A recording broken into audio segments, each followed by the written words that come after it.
It's I guess it's the horror story scenario. We see these different mass shootings that have occurred around the country. Any kind of incident like this where there's gunshots involved, first of all, you don't want to be a victim, but what if you're there and someone else is a victim? What do you do? I call 911. What do you do immediately? Do you know? If someone next to you, God forbid, is a gunshot victim, what do you do besides dial your cell phone for help? The interim between the shooting and the time the help arrives. Could that be the difference between life and death?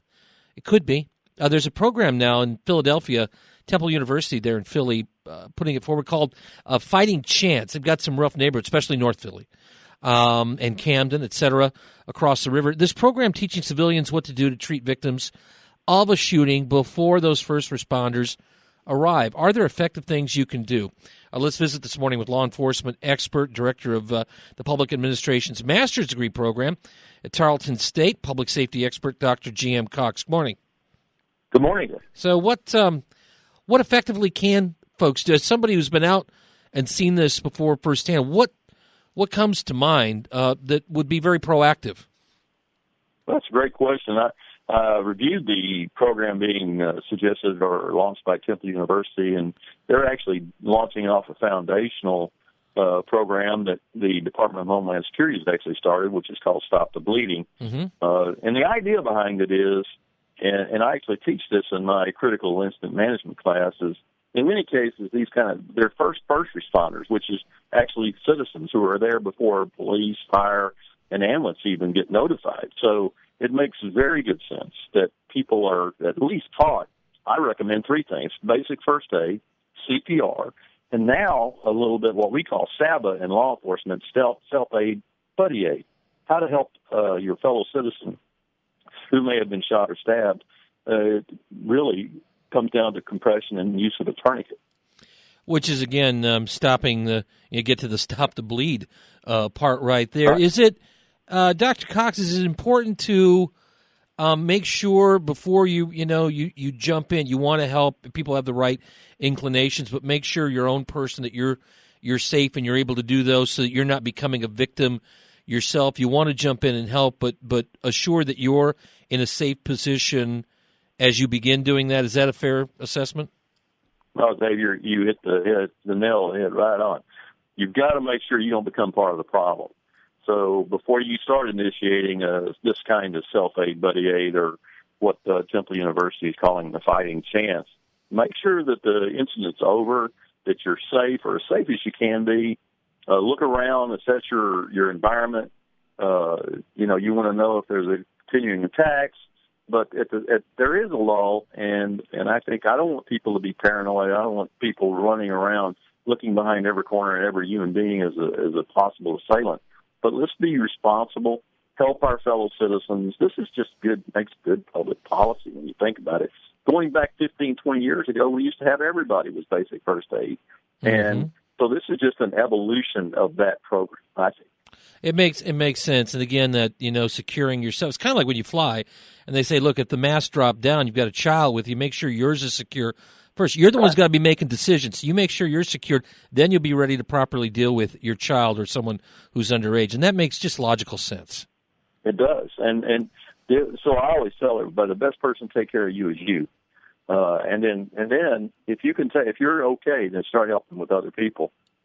I like to think that people want to do the right thing. I get worried when I see some incidents that happen around the country where I see someone down, or in a case of a surveillance camera, someone's been shot. Other people are just walking by. They don't want to get involved. They don't want to. Person crying out for help. Those are hard to watch. First of all, it just cuts against the grain of being a caring human being, and I get it.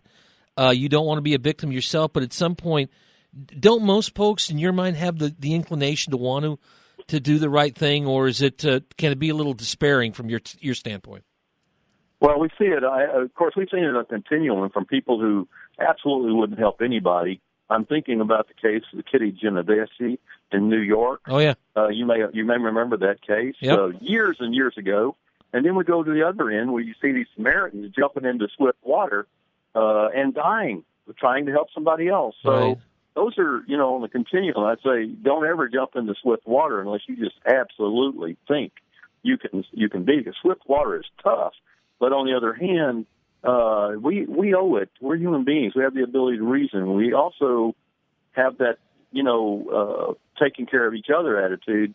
But I think a lot of people are afraid they're going to get sued. Just remember that in 50 states, almost universally, in the District of Columbia, have laws that protect Good Samaritans.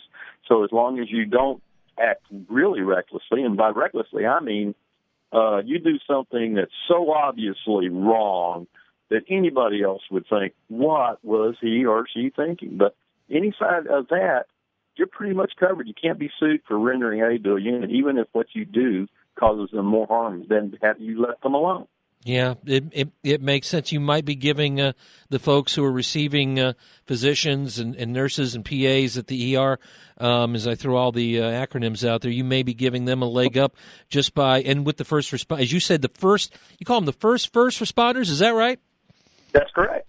Yeah, so that's the way you look at it. We used to just call that helping out, but now we compartmentalize things here. And you talk about first aid. The guy on the other side of my glass, a Boy Scout, Caleb over here. I know Caleb knows first aid, and I had to learn that in Scouts too. You had to learn basic first aid.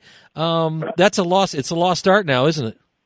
It is. But there's you can actually there's a video available on DHS if you want to learn a little bit more about Stop the Bleeding program that they're coming out with. But first aid is available in almost any community throughout the United States. The Red Cross offers it. It's usually free, and everybody should know a little basic first aid, even for themselves. Like I said, the best person to take care of you is you.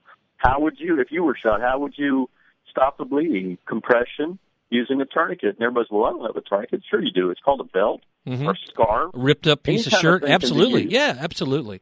You can do it, and it doesn't mean you're going to save a life, but you might.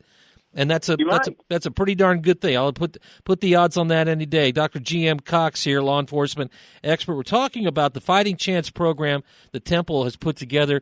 If you are a witness here of a gunshot victim, you might be able to help save their life before 911 arrives with first responders. You could be the first responders, he put it. In the video, Homeland Security, Department of Homeland Security called Stop the Bleed. You can watch that online as well. Dr. Cox, always appreciate talking to you. Thank you, Dave. Have a great day. Yep, you too. Take care.